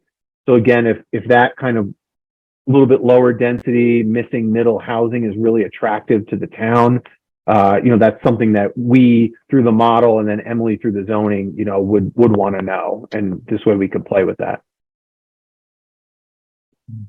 And I can come back to those questions if you'd like, any of the board members. And this was just the image that we were going to share just around missing middle, that, it goes from everything from kind of a 3-family all the way up to maybe a 3-story mixed use building. It's kind of everything in between. At 9 or 10 units an acre, we're probably talking about things kind of on the lower end rather than the higher end, but, just as an image to share. Can we go back to that image? In the case of Littleton, I think this is a great diagram, and I know that the detached single family homes might be representative of what might be possible in the smart growth district. However, is it possible to add what we have now, which is 1 acre zoning? So, is there any advantage to just showing that or not? We have across the street the classic 1 acre zoning thing, which I think that was such a lost opportunity. But I don't know. I'm just, Are you saying, Jeff, that we should include detached single family houses or take that out as an option? No. I think I'm just looking at the detached single family houses, which we could include, because what I'm thinking is only part of the site need be multifamily housing. This kind of housing, detached single families, is similar to Wildflower Meadows, the 40B. But is that really what we want? To me, I don't know. That isn't really, what I'm worried about is getting this passed in town meeting. Yeah, but I think, King Street, I haven't said anything, so I'm going to take a moment to say my piece is that, I think King Street, that's a game changer. This totally blows up everything, all the work that we did beforehand and in a good way. But I do think that we have to focus on this middle housing that we are missing. And I think introducing more detached single family homes, which is primarily what Littleton has, doesn't address the need that we have in our market. Okay, so that's just my thought here. I have to agree with Lisa. I think when we originally started this, we were talking about stuff further up to the right-hand side. I think that's the comment is going to address that. I think given the density we're talking, maybe it's going to be a little higher than that, because obviously whatever we do down there has to work. Meaning if we have to do a build-out scenario that says, because obviously we're not going to have town sewer there, so whatever gets built out there has to be supported by a treatment plan, and that may skew the number a little bit, but I think the missing middle part of the housing is something that the residents on Foster Street and the residents in the town of Littleton would probably embrace more. That we're doing a need that's there, some senior housing, some empty housing, townhouses for people that don't want to have a house. I think I agree with Delisa, by putting what's in this missing middle housing in there, it gives us a better shot at something passing a town meeting. I don't necessarily agree with that. I think it's only the number that's going to be focused on. I think, sure, great, missing middle housing. The more they're aggregated, the more price, attractive price point you can get. That's a very persuasive argument. But the overall number is going to be the main thing people are focused on. So we know the overall number is going to be at the very least 150. Yeah, and that's really good news. Yeah, I mean, I'm it's really encouraged by that. unbelievable. Yeah. Yeah. Well, yeah, but we're saying it's going to be at least, but by the time I think we asked early on that to do a feasibility summary of what the infrastructure cost is going to be for that, if 150 is actually a number that will work. It doesn't make sense to approve it as the state's going to say you can approve 150, but if it's going to cost you $5 million or $10 million to do a sewage treatment plant, no one's going to build the 150. So, well, I think. But is that really our problem at this point? I mean, if we're just looking at this from a zoning perspective. Yeah, exactly. We're not the developers. well, Yeah. no. But Eric brought up earlier that you can't put a project together that's not going to be viable. We're going through all this build out scenario. One of them is going to be what's the minimum amount of units that is going to be able to have support, because town sewer is not an issue of the common, but it's definitely an issue here. What's the minimum number? But Mark, aren't we talking about acreage, right? I mean, that's what we're trying to get through at town meeting is acreage. Well, yeah, you have 33 acres, and if we do 8 units at 33 acres, you're at 250 units. If my Littleton High School math. Well, yeah, but I guess my point is I'm not in support of zoning that entire parcel. No, me for that neither. density. And in terms of viability, once again, 15 Great Road was like 200 low 200s, has a economic, sewer installation. And I sort of, I agree that okay, Mark, I mean, I do agree that you have to be realistic about, overall, developability, but we are, I also do agree with Delisa. That's not the point of this. The point of this is to be in compliance with, the MBTA communities. Yeah. We have this great head start with King Street Common. And so now, we're given a little flexibility on that, on any of those parcels, but we know which parcel we're talking about. Before I get to Anna, Yes. before I get to you, let me just finish one thing. I don't have a problem with limiting the amount of that parcel that we use for this. I'm okay with that as well. I don't have a problem with up next to the housing that we do single family detached housing. I just want to make sure that whatever acreage we use, even if it's only 15 acres or 10 acres, works. To me, we're going through all of this and we're going to go through the state and everything. I just want to make sure it works. That's all. I don't care if we have a blended project out there, which has single family residential, which the people on Foster Street will love, and then a smaller area of missing middle housing that has a higher density that will satisfy the state. I'm okay with that. I just want to make sure whatever we're looking at is going to work. That's all. And then now I'll let you. That was the only point I was trying to make. Okay. Go ahead, Anna. So I do remember it was either Emily or in the presentation somewhere that the state is going to be reviewing whatever plan we submit to make sure that it's viable. Otherwise, we'll be deemed non-compliant. So the question to Chris is there a way that you all are going to sort of test the model that we select before it goes to town meeting? Or how are we going to know if we select this one and this one, that it's perhaps isn't going to meet the state's requirements? Good point. So, and I only say this just as like a sort of laying out the facts that are in the guidelines. I'm not trying to sway you one way or another to either limit or expand housing, but what the HCD is going to look at is the zoning. And they're going to look at the zoning and make sure and try to make sure or assess the zoning in a way to make sure that whatever the zoning says isn't going to limit the production of housing. The guidelines are silent on infrastructure for the most part.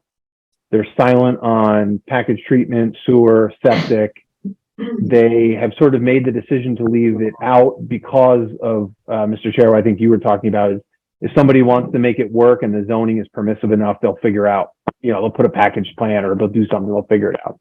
So in terms of the review, I think at least the way that the zoning is written in draft form for both districts today, I don't see anything that's going to raise a red flag for DHCD. Some of those things would be restrictive height, huge minimum lot sizes, huge setbacks, really high parking requirements, those kinds of things. That's what I think they're going to be looking for. They're not going to be looking, at least what I know so far, they're not going to be looking to say, well, at 9 or 10 units an acre, this isn't viable because Littleton doesn't have, a sewer line that runs down here, or someone wouldn't be able to take the profits from the development and build a package treatment plant and still make their return. Okay. Now just on the one little quick thing on the feasibility side, the one thing they are going to look at is the affordability component. So if you exceed the 10% of units at 80% of AMI, they're going to want to see that your inclusionary zoning regulation is not prohibitive. Okay. All righty. Thank you for that explanation. And so then that makes me think, especially when you said that DHCD is silent to, utilities and infrastructure, things like that. It makes me think then that the parcel that's toward Taylor Street is going to be the best one, because that one already has existing infrastructure in place and would be much more viable for any developer to want to take on. So that's what that made me think of. And then just my 2 cents on this, the graphic of the missing middle housing. I guess I always envisioned that we were going to do stuff like from the duplex side by side plus stacked all the way up to perhaps townhouse, and that was sort of the sizes of buildings that we were looking at approving. So that's my input. Thank you very much, Chris, for that explanation. And thank you. It was interesting that they're going to look at the zoning aspect of it, not really the feasibility, and that was a good point. And I agree with Anna that the blend that we're looking at is probably at the very least from townhouse down, and that's probably more cohesive or palatable for what the townsfolk have spoken about what they want to see down there. So anyway, anything else, Eric? I think that was it. And just next steps, we've got the February 9th coming up. That was really it. Okay. Board, have any other questions or concerns before I ask Martin if there's anybody in the audience who wants to speak about this? Are we good till February 9th? Okay. Martin, does anyone have their hand up? No? Okay. Anna, did you have one more thing before we close? Yes, a couple of just quick items. So conversation has come up recently about wanting to do something in person. Is there any potential at all in your schedules, Chris, that we could open up either of the 2 meetings, well, probably the March one, to in person or make it a hybrid, just in terms of any chance your schedules have changed? I don't want to answer that for Emily since she's the lead consultant on this and I'm the sub-consultant. So that's something I can bring back to Emily and we can get in touch with Marin and talk about that. Okay, that would be really great. And Mara knows about the recent conversations around trying to have something in person and the importance of it. So, and then the other question that I had raised with Emily, and hopefully she can respond to it next week. I know she said that with regard to the scenario planning, that wasn't something she thought you guys would be able to get to, but because it is important, that she would try to figure out whether or not that could be done in April or May. So if you all could let us know at the next meeting whether that will be possible. Thank you. Thank you. Any last questions before we continue this till February 9th? Maren, is it time for this slide deck to be posted to the project page or not? Oh, it is. It is. Good, Yeah, I saw it on there. It is already. great. Okay, I guess that's great. Well, we're meeting at 6 o'clock on the 9th. Is that what it is? It's a Zoom meeting at 6 o'clock on the 9th. You're right. In that meeting, the first hour and a half, Eric and Emily and Chris will get to run with the presentation and opportunity for feedback. And Emily and Eric are working hard on a way to extend the public input opportunity, whether it's a online survey or something for people who aren't available right at that moment. Okay, great. Thank you both. And we'll see you on the 9th. Sounds great. Thank you, everyone. Okay. Thank you. Thanks. All right, so let's get back to board business. Okay, try to be as quick and as brief as I can. I'll start with board member update. Does anyone have any updates? Maren and I were at what is it called? The Open Space Planning something. Open Space and Recreation Planning Committee. Right. So we're putting out an RFP, and apparently this has to be completed this year, and we're hiring a consultant, and it's underway, but it's in a hurry.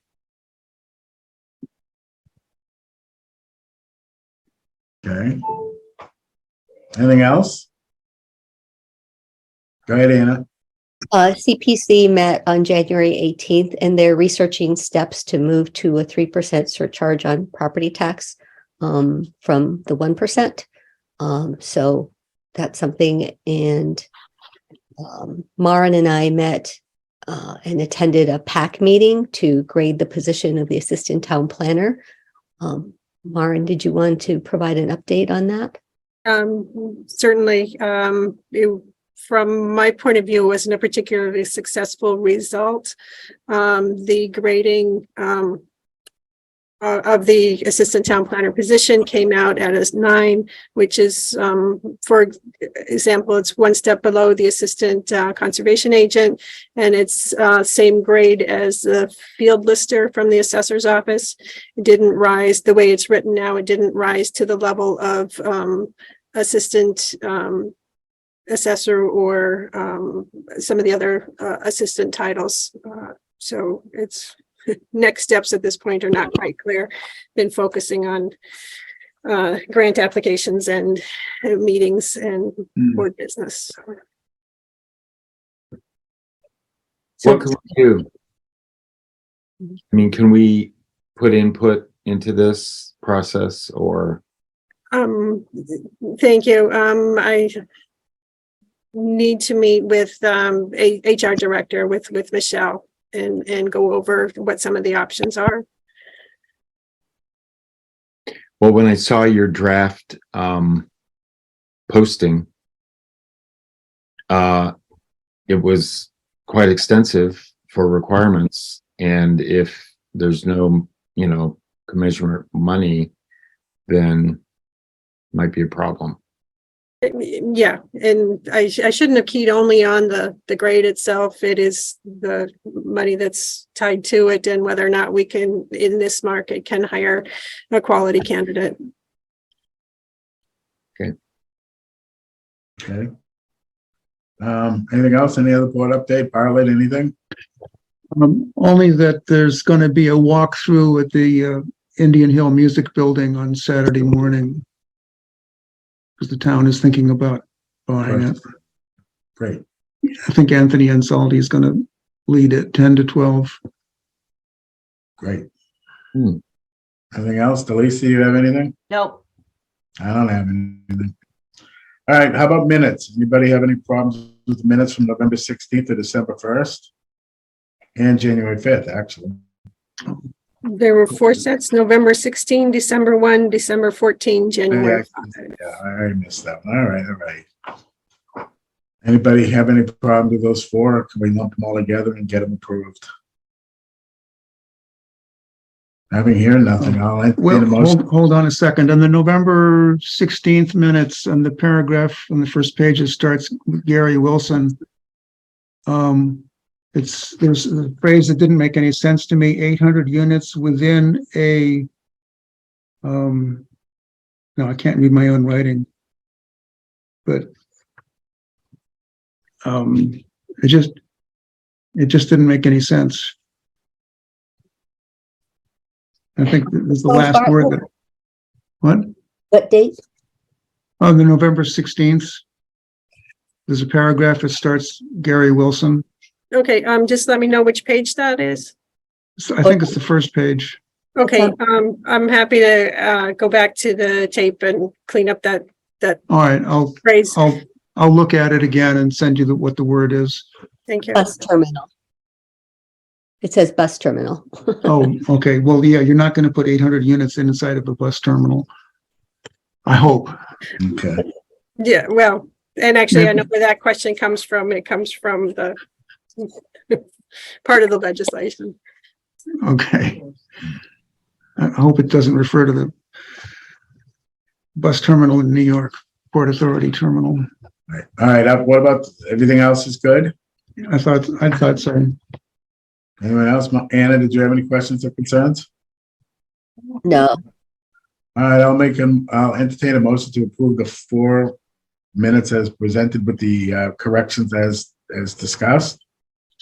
I so move. Second, All those in favor? Aye.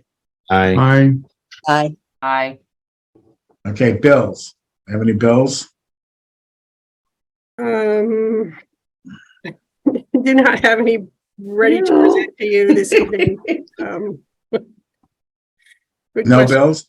No, No bills? I'll have to send those around, or I'll save those till next week. Okay, all right. So did you just update us on the town planner minutes, or do you want to take a little more time? 2 seconds. FY24 budget process. All the departmental budget requests are moving forward. So no new news on that. Community One Stop for Growth grant application process. Rick was kind enough to provide some words today for what turns out to be a MassWorks grant concept for town sewer utilities and similar drainage upgrades for the larger King Street Common District. At this stage, the application is just an expression of interest. It's the town saying these are the grants that we're thinking about applying for, and the state will provide feedback on those concepts. Second concept is for grant to support the zoning diagnostic and recodification. So that would be under a planning and zoning grant. So I put that idea in as well.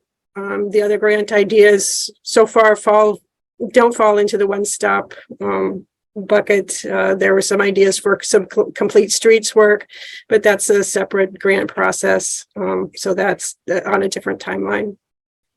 So that's where we are at the moment. Okay. Anything else? That's it. That's it. Our Zoom ends March 31st. Is that correct, Maren? After that, we have to make sure we're doing live. Mm-hmm. That's correct, unless the legislature takes some action. Okay, so great. think that's it. Unless anybody has anything else, we can continue until the February 9th. Mhm. Do you have anything else you want to add, Maren, or enlighten the board on, or we're good? I'm good. It's been a long couple of weeks. Yes, it has. We've done the yeoman work. You guys all think about it. We got the gun bylaw done. We've got the redevelopment. We're working on this. We need a break. Well, on that note, I've been working with 4 different applicants who will be applying for various special permits to be heard at the March 9th meeting. So we have 4 new applications on the way. Really? Mhm. So not getting slower, huh? So Maren, from, just from previous experience, I know that you're inundated and that the assistant town planner could certainly be of help. So as Jeff said, if there's anything else that we can do to help the process along, let us know, because the only way you're going to get out of the hole is to have some assistance, and getting that assistant is the key to that. So. Yep. Thank you. I appreciate that. Yeah. I would highlight that Lucia, I couldn't make this much happen without Lucia. We've done a yeoman's job, Maren. It's time for some backup support. Thank you. Anyway, all right. Well, I'll entertain a motion to close the hearing, close the meeting, and reconvene on February 9th at 6 p.m. if someone wants to do that. I'll second that. All those in favor signify by saying aye. Bartlett, I, Jeff, Aye. Elisa, Aye. Anna, Aye. and I'm an aye. Thank you, Maren, and thank you all for Thanks. all Thank your you. perseverance.